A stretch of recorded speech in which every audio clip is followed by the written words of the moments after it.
Get ready to dive into the sci-fi world of Cobalt Core, the latest creation from Rocket Rat Games in today's episode of the First 30 podcast. Brace yourself for lightning-fast battles in this roguelike deck builder. Will its quick-fire action redefine the genre, or does it fall far too short? Stick around as we uncover whether Cobalt Core is too easy or a thrilling challenge. Let the gaming begin.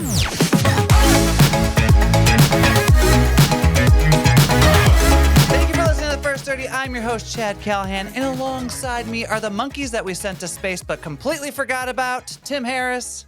Hello. David Marino. Rad. And Rick Weirdbeard Hogerhide.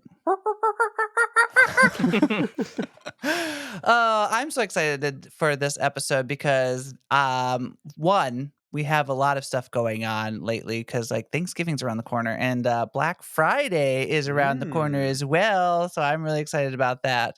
But that's beside the point. But I do want to point out that next week we're going to have a little bit of a curveball episode. We're going to talk about some hidden gems. We're going to go through a ton of games that you probably have never even heard of, and we're going to try to sell each other on it. So look forward to that next week. So if that's why next week's is weird, well, we got you there. So, but Rick, you have a fun little game you want to play with us. So what's going on? What are we doing? I'm going to give each of you a list of video games. I'm going to name a whole bunch, and then I want you to stop me when you hear an overrated game. Now, these are all games that have been released in 2023. So it's hopefully you've played a lot of them, or you at least know kind of what they're like.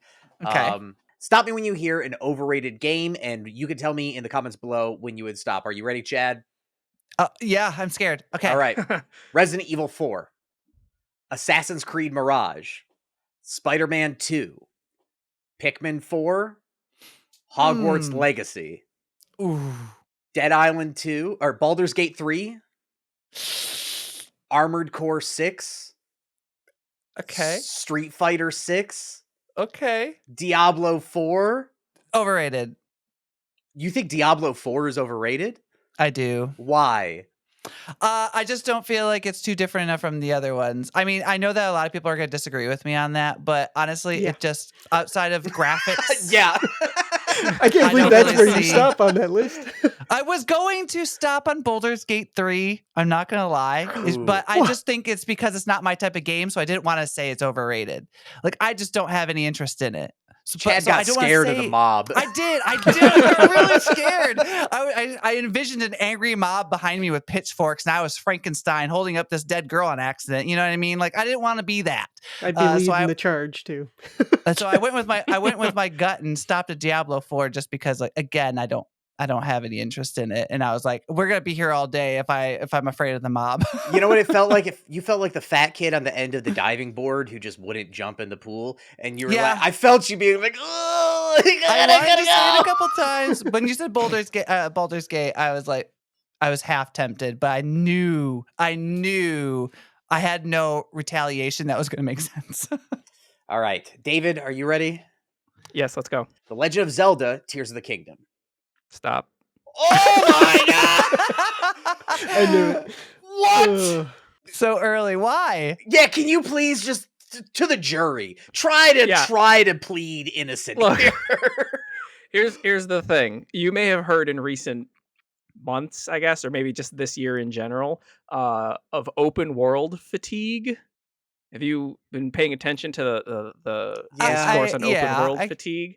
Look, I am severely suffering from open world fatigue. I want nothing more than a solid, crafted, hand-placed experience. I don't need these randomly generated things. I don't need thousands of square miles to just walk around and find stuff in.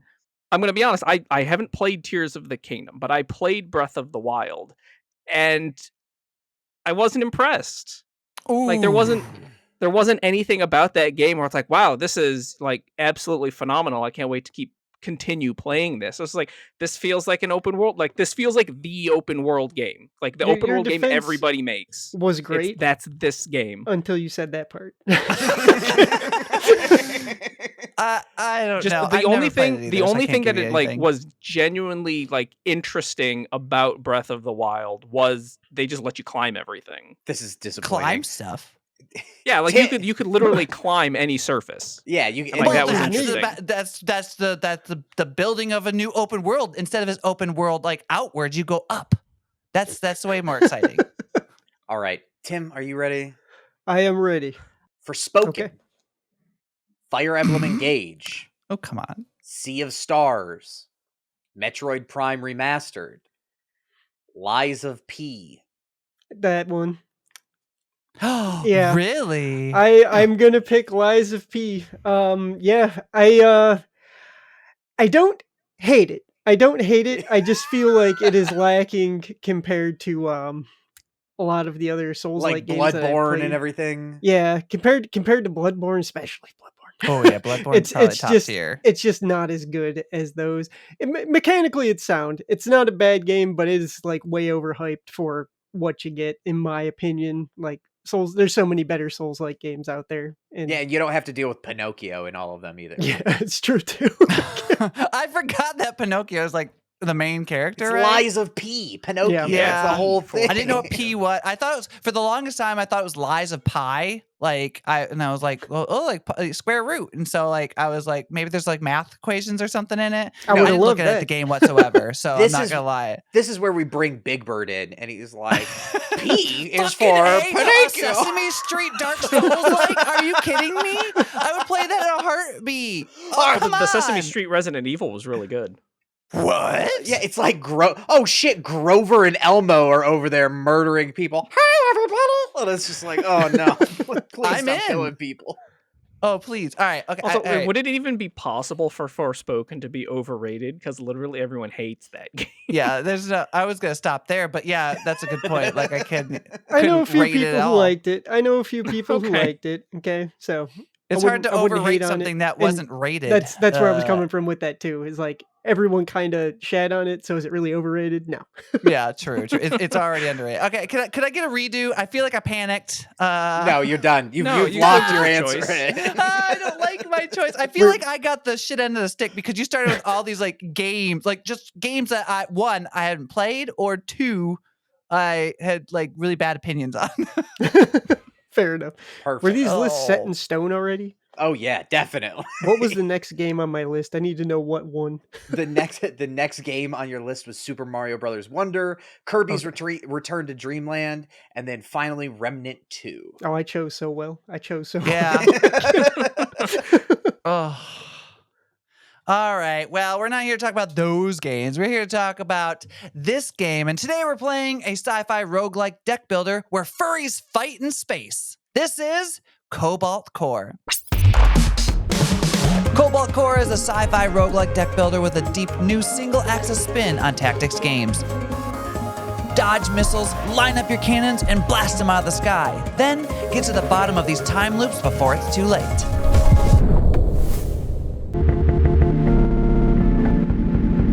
Also, a quick reminder, if you are listening to this podcast, it's also a video podcast, and you can find this at youtube.com/@first30podcast.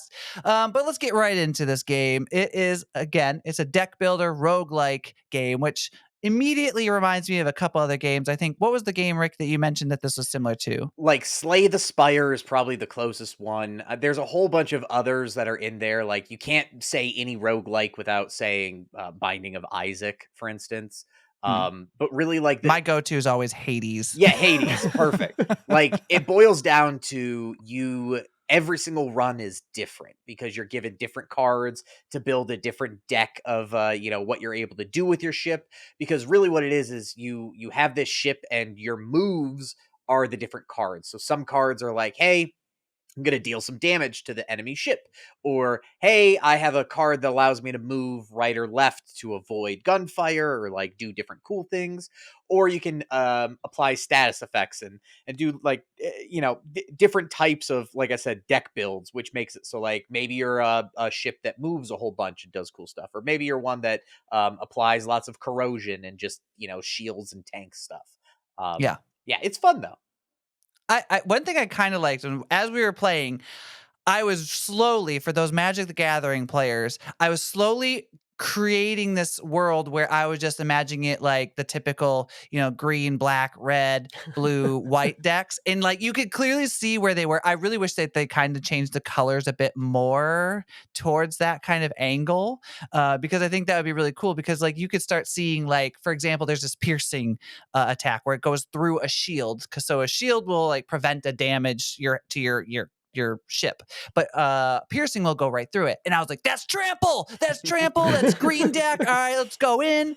And then we had some that would like you'd lose some damage, but you could start what was it, like more damage, you could deal more damage over time or Yeah, something. if you or hurt applied more yourself. damage to your cards. Yes. That's what it is. You applied more damage to your cards, but you lost a little damage. I was like, that's a black deck. That's swamp. All right, come on. And then we also had a corrosive one, which I felt was very kind of like more like red, I guess. That's a little bit more of a red deck, a little bit millie in there. But there's just so many really cool things. And I was slowly like getting my Magic the Gathering nerd on.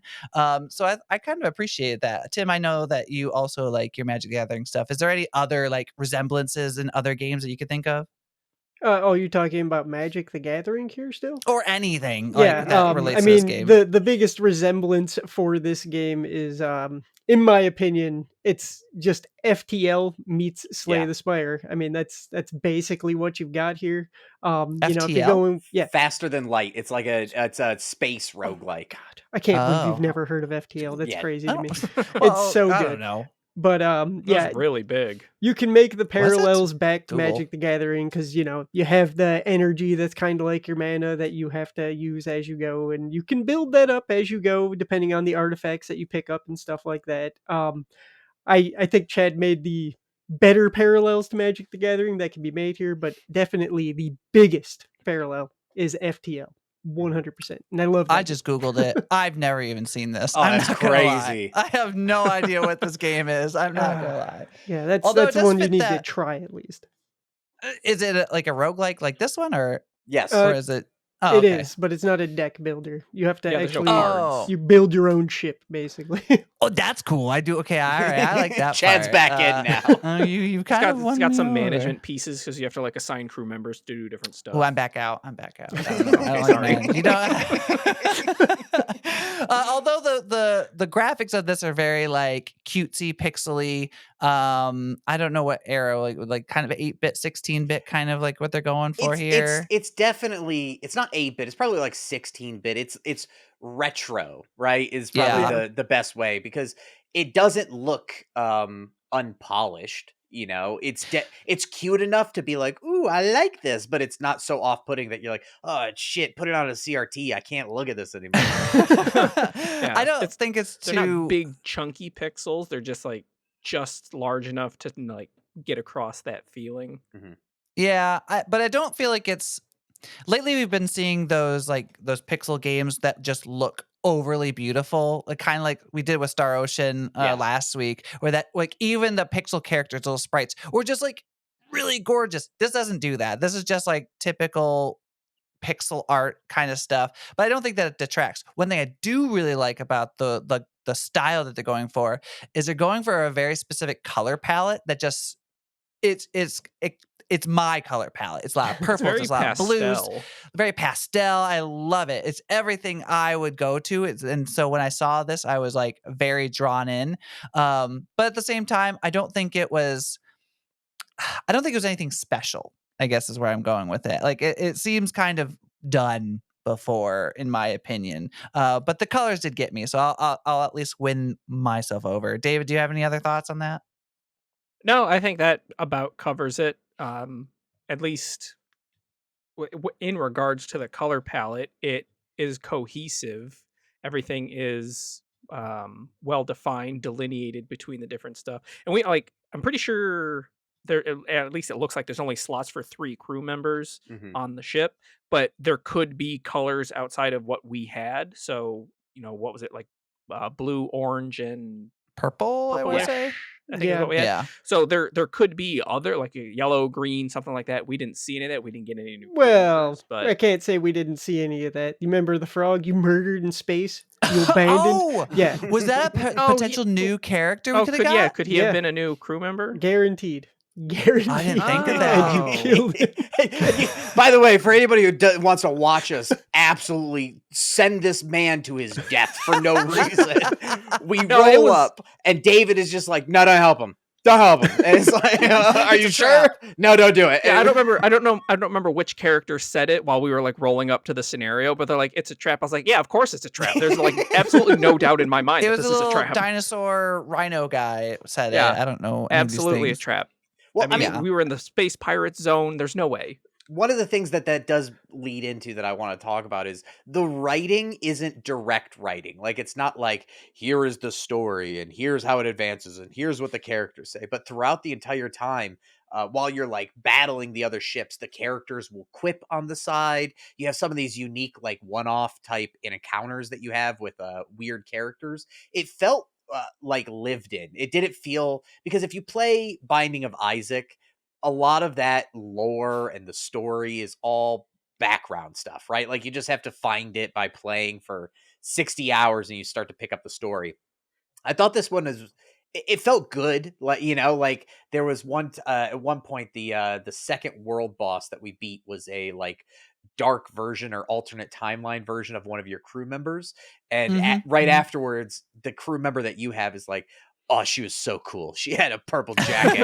That was rad. Like, I don't know. I enjoyed the characters. I didn't find them like annoying or anything like that, which is really easy to do, I think. Yeah. Even just the interactions with like it was a shop, and then there was something Cleo. else. Cleo, and then that the walrus Chad got really excited Oh about. yeah. Yeah. Oh, True. it was a stolen artifact. He was asking us to haul contraband. Those little back and forths were really fun. Like give you a quick little intro dialogue. Like back and forth with one of your crew members. Not everybody always talks, which is nice. Keep things quick. And then even the choice is flavored slightly about like what option you're picking. And speaking of options, while you go through this, you start picking out different cards and you're literally building your deck throughout, right? But like I will say this, does anyone and Rick, I'll point at you specifically since you played the game. Did you feel like this was fairly easy to pick up as far as like how the cards read and everything like that, and like what they did in the scheme of what you're supposed to do in the gameplay? I think it probably gets wild by the end. Like while Maybe. where we got to felt like again, we'll draw on Magic. A lot of shit in Magic doesn't make sense. Or it's like very you Yeah. have to read it where it says like every monster or Mhm. every attack. And they just it gets like so ticky tack and you have to be a nerd about it. These ones at least had symbols to where it's like, oh, it points to the right. Guess what? That means you move to the right. You go right. Um, There's a right symbol and two. Guess what that means? You move to the right two. yes, but I think it could get weird because by the end of the second section, there was like, oh hey, you have cannons doing damage, and this part is weak, and then this one you can stun if you attack it, and this other one will give you a status effect, and then this one might give you garbage cards only if you get hit by the beam when it's shooting. Like, so I Yeah. it has probably by end game kind of some wild stuff, but for like where we got through, I didn't feel out of my depth, I think. I feel like the way that they're doing it though is, even though there was a couple times we did get like a little confused here and there, once we did it once, we were like, ah, Hmm. no, I get it. I get it immediately. Like there was just a slight learning curve, but they It slowly introduce it. They're not like, here's all these like crazy weird things and we have no idea what this is. It's like slowly doled in. Like you get one weird thing that you have to learn. Okay. And then you do a couple things. Then here's another weird thing you have to learn. So it's not like you're just inundated with it. So I kind it's of do appreciate it. it's kind of a built-in mechanic with these types of games most of the time. They start you off with the most basic cards available to you, and then Literally as called you basic. complete runs, or well, even if you don't complete runs, you'll start to unlock more and more cards that get more advanced on top of it and stuff like that. And then as you go further into the game, they usually start to kind of toss more advanced cards at you just to give you a feel for them. But like as you unlock more cards, things do become more complicated, but it also lets you build more complicated builds that are cooler. Well, with that, David, do you have any tidbits today I do. I have some fun information about this game and things in this in game. Oh, okay. So the dev behind this game, Rocket Rat Games, Hell has First yeah. off, great name. one other title. This is their second effort. That game is Sunshine Heavy Industries, and it is a shipbuilding puzzle game.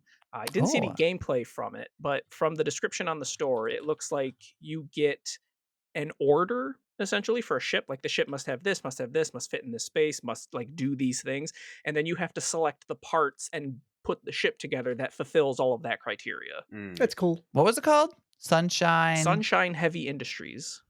Good Oh, name. okay. I like the name. Okay. Cobalt, number 27 on the periodic table, has a melting point of 2,700. Sorry, I read that weird. 2,723 degrees and Wow. gets its name from the German word for goblin.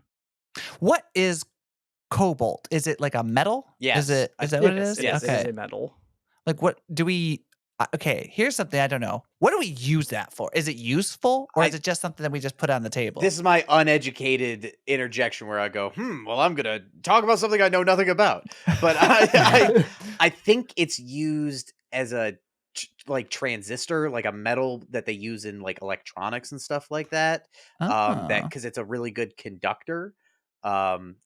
But I could be Well, totally wrong on that. I mean, Rick, you're a white guy on the internet, so I of can course say you're whatever right. I want. All right. Mostly correct, specifically used Yeah. in the production of batteries. Ah! Where they really put the claps all cobalt. around. Okay, I didn't know All that.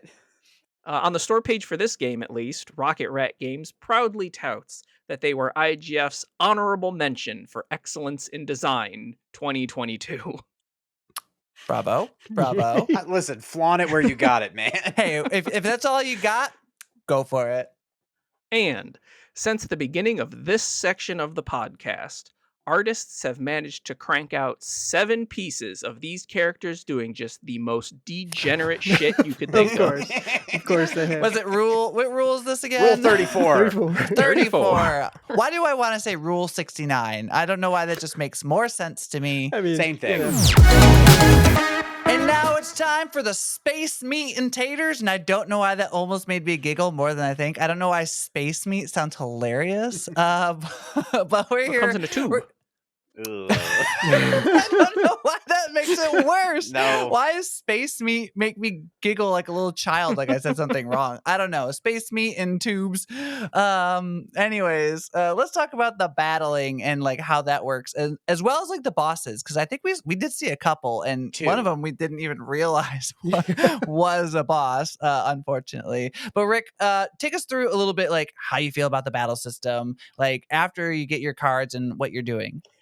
So essentially you have it's hard to talk about this like in a Yeah, it is a little ethereal. it's 2 ships and they're on like one plane, right? And so they Yeah, it's like move- Space Invaders a little bit. Yes, so they move side to side and you have to line up to be able to shoot your gun and hit the other ship. So even if you have it lined up like this, you may move 2 spaces to the left and then no longer be able to hit them with an attack. But on the Mhm. flip side, the other the enemy ships also, it shows you ahead of time like, they're going to attack in these 3 places right here, so you can move out of the way to avoid damage coming in. And it shows you how much damage it's going to be. So then you get to plan your attacks like based off of what they call the intent of the enemy. So you can like, oh, hey, I can either move out of the way of damage or I can use one of my cards to get a shield. And then that shield prevents the damage from hitting me unless it's piercing. So like there's layers to this kind of combat here. But what I want to say is that it was interesting enough because all the different ships felt uniquely different. Like Yeah. there was a Mhm. ship that just dumped missiles at you. That was one of the elite enemies we went against. That was hard too. Yes. There's the first world boss. I don't know if it's like an area or a world or whatever word you would use. Elite guy or something, maybe. It was the crystalline. Oh Yeah, yeah, whatever. it's weird Final Fantasy shit stuff. Yeah, and that one was just it's a DPS check. You just have to be able to put in enough damage and avoid the boss's damage essentially. So I mean, I think these kind of games live and die by their cards, how easy it is to use them, and then the enemy types, because you're going to face those enemies a whole bunch. And I didn't feel bored. I didn't feel like, oh God, another one of, these bullshit ships that we have to blow up again. But Yeah. it could be different not playing, just watching. It could have been the same. No, I was gonna comment on how quick I did feel like the combat was. Like, not just like the combat you playing, but the combat of like you from start to finish. Like, I felt like you were in a new battle like like I don't know, every 5 minutes, if not, quicker. Yeah. Especially like none of them were very long, which was very nice. It's kind of like think of I always think of like Rocket League as the perfect example of like a quick in and In out and game. out, yes. Yeah, and I like the fact that you could do, like, a couple levels, maybe do 15 minutes, and you put it down and do something else, you know what I mean? So that there's kind of a nice little, easy in, and, like, you don't have to worry about, like, sitting down for 2 hours and having to play this until you get to the next part where you can save. So I do like that about it. Yeah. Um A lot of these games are starting to pick that up now because, like, older roguelike games, you don't get to take a break. Mhm. You're yeah, doing your run, you're sitting there for the hour, or, depending on the game, sometimes it'll be closer to 2 hours. You gotta do the whole run, and if you have to go for any reason, that run's just gone. You're done. You can't do it yeah. anymore. A lot of these newer ones have this ability to just walk away after you're partially into a run and then come back, which is, like, so good, and I hope that they continue to do that. So the Yeah. person I want to hear from the most is David, because you hate roguelikes. This is the second time I've now said this in this episode. Was this at least entertaining to sit through and kind of watch and see? Yeah, it was. I think at least on the watch side, because I mean, we all see the same thing. We're like, oh, Mhm. that card's going to do this. Although everything's explained really well, you can pretty much always see, like, even if you need, oh, I don't remember what that symbol is, you can always mouse over something and get more information on it. You I never have love to go that. to a menu or like wait for a certain screen to get the information you need. Mhm. But just from the watch side of things, all of the encounters felt like they had enough different gimmicks to keep things fresh. Because even I think either the last battle or one of the last battles before we called it, ships started to have empty space that you couldn't Yeah. target. Your shots would just fly right through. And there's status effects, stuff like that, weak spots, special. Um, there was a thing where you like not everything could be interrupted, but like this particular weapon had a feature where if you shot it, it would interrupt that turn, what the enemy was trying to do. And then even because the stage, I say stage, just the screen. Yeah. It's just a blank field in space. There was like stage hazards where either you couldn't shoot through something and had to work around it, or the enemy would put something on the field that was like a delayed effect, like a missile Yeah. or those blue bottles. I don't remember what they were. They were just like a blue thing. Oh, that Drones, was yeah. they would give shield back to the enemy. It's like Oh, okay. it So was like yeah, a so if you defensive shot, thing. you had to Oh. take that out, or else he would get extra protection from the next turn. Mhm. But yeah, everything, and like even because if it was just like, oh, this ship looks different, or it has more guns, or higher health, more shields, whatever, that would be pretty dull to watch, or I suppose even just to play. Like that's not enough variety to make each encounter fresh. But I think there's enough gimmicks, even in just what we saw. Like if there's more gimmicks in the game, that's gonna increase that even more. That everything feels fresh enough each time where, oh, I'm looking forward to getting into this battle, even if it's just a scrub, you know, enemy, or like just a random fodder enemy on the map. Like, oh, this is good. There's going to be something different about this. I was gonna say, I just want to piggyback off this because there's something, how David, you said earlier that you have open world fatigue. Yes.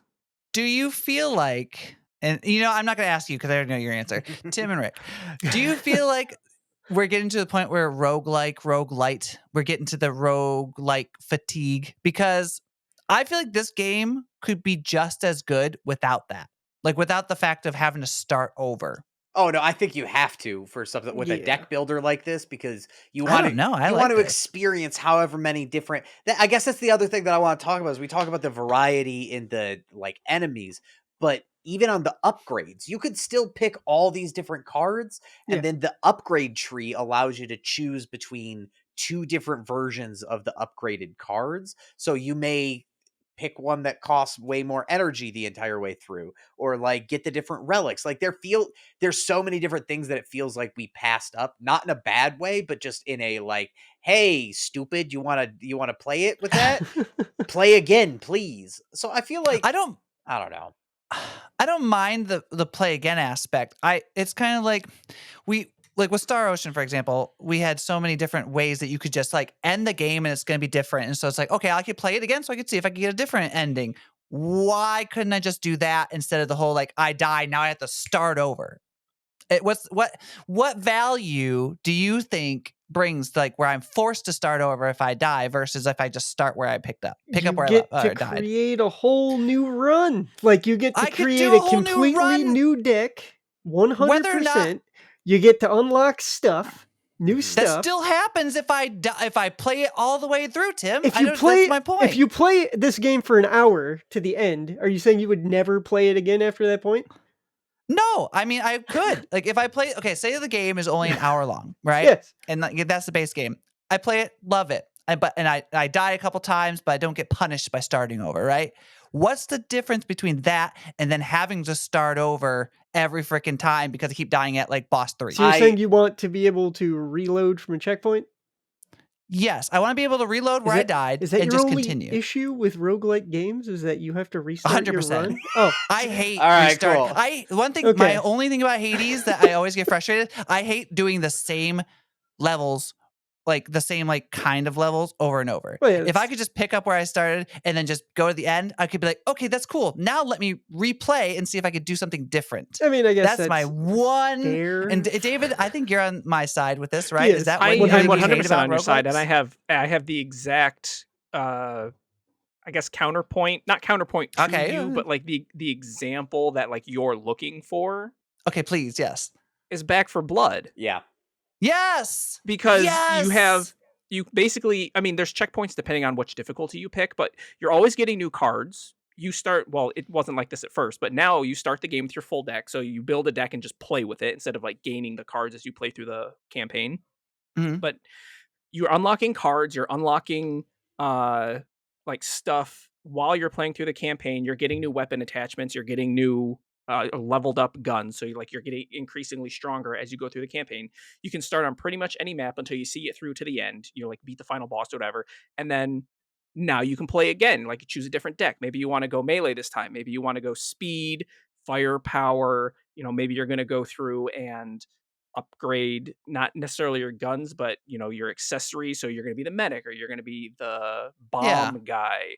There's all of these things that, you know, you can change about every time you play the game without needing to, okay, you died in that chapter, go back to the start and rebuild again. You know, and Yeah. that's fair. It's fair. I don't necessarily see it as a punishment, and maybe that's why I'm on a whole different thought process than you guys when it Maybe. comes to this.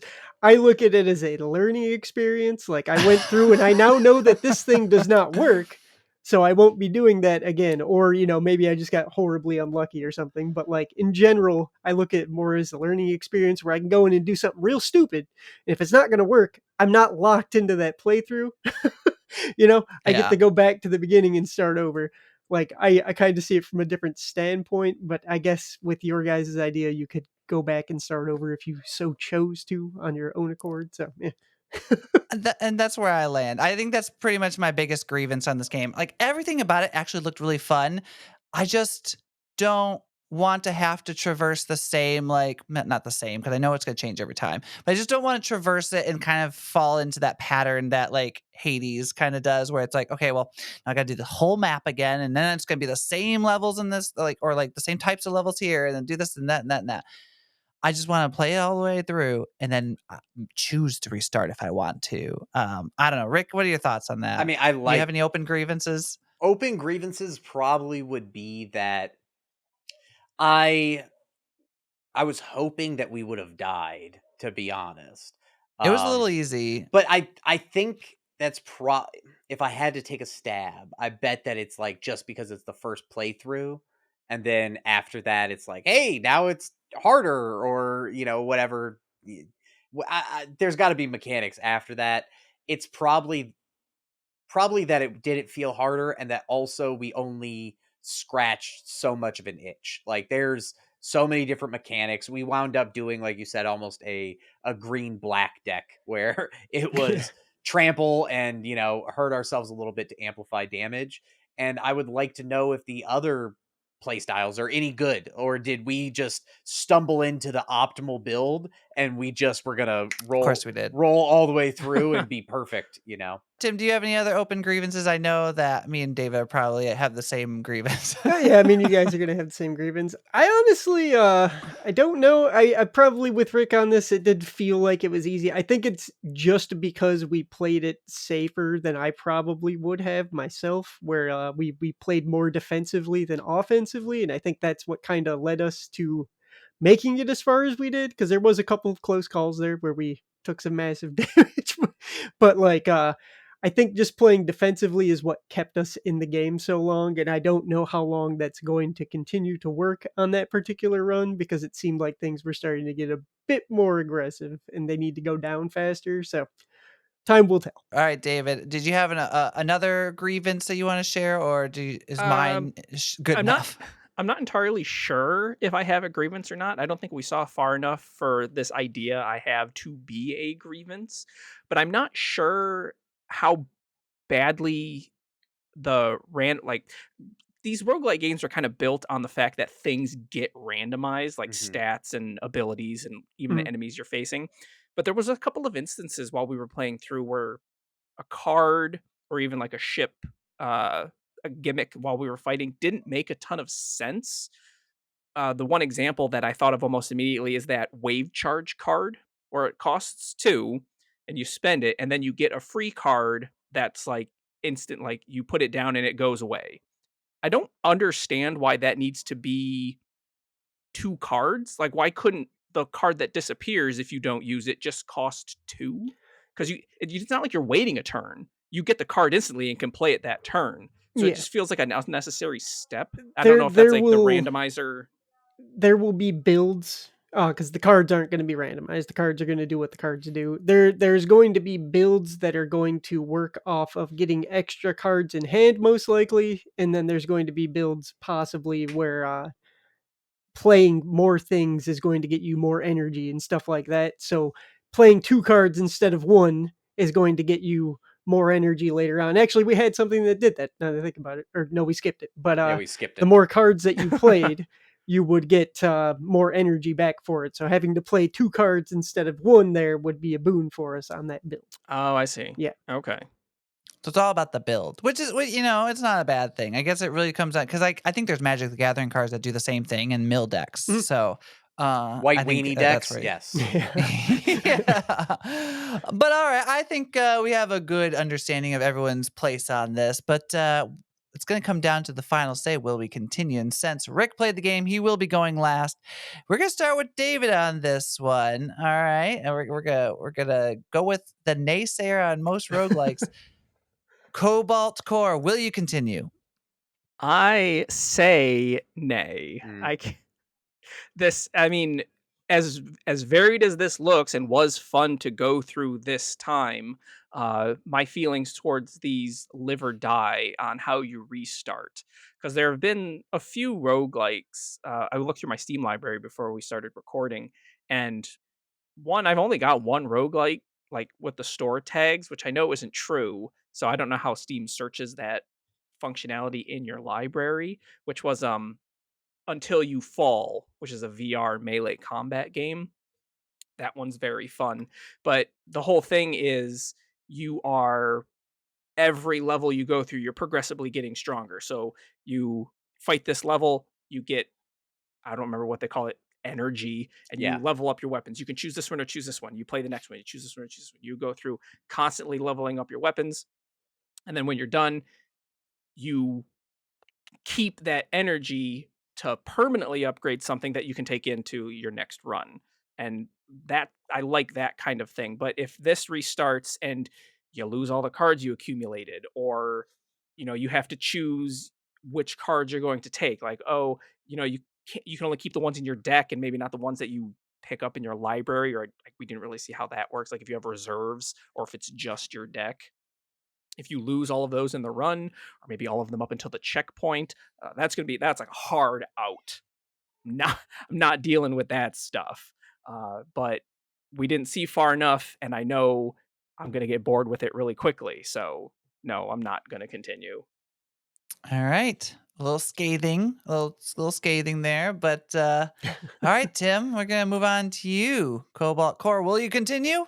Well, my answer is unsurprisingly yes. Yeah, I Whoa! will absolutely continue this. It's just two of my favorite games slapped together, and it seems like it treats them both fairly well as far as how it plays out. So like, I'm interested to see what kind of decks I can build and what kind of hopefully new ships will be available. And I think that's what's going to be the big difficulty presser is like as you get different types of ships, it's probably going to be more and less complicated to line yourself up in certain ways.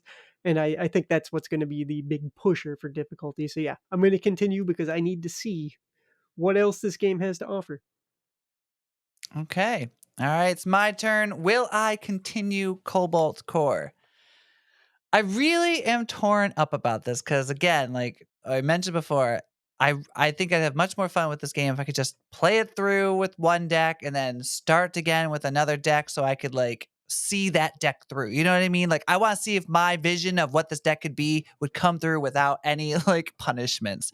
But I also really like a lot of the elements. Like I like the fact that how easy it was to kind of understand.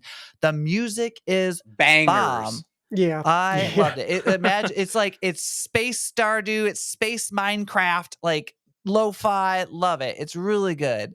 So there's a lot of elements of the color scheme. Like it's really fun, but I really do struggle with that little moment. It's like, does this have to be a roguelike? Like I feel like they just threw that in there because it's a popular thing right now, in my opinion. So I'm gonna say I'm not gonna continue because of that. I think I'm gonna falter them for making that decision because easily I think this could have been a non-roguelike game, and it for me been 100% better. So I'm not gonna continue. All right, Rick, the player of the game, Cobalt Core. Will you continue? Yes, I liked it. It was good. I don't think that this is beating out like Baldur's Gate 3 for, best game of the year or anything like that. Um a lot of times I go off of vibes, and while I like the game mechanics quite a bit, I like the vibe a lot. Like it's funny but not trying too hard to be funny. Like you said, great music, the pixels look great. Yeah, totally. I don't think I'm gonna spend a gajillion hours playing this game, but for as cheap as it is, it's definitely worth like 10 hours of my time, you know? And you mentioned it's cheap. It is $19.99. So if you want to go and check it out yourself, that is the price. It is available on the Switch and Steam, and it's Steam Deck verified. Let's So for go. those who like, so you to go consoles. I think that's probably where this is gonna live and breathe at, honestly. So really great option for those who like to play it on those consoles. So thank you for listening to the First 30. And if you want to see our beautiful faces, again, you can watch this on YouTube at First 30 Podcast.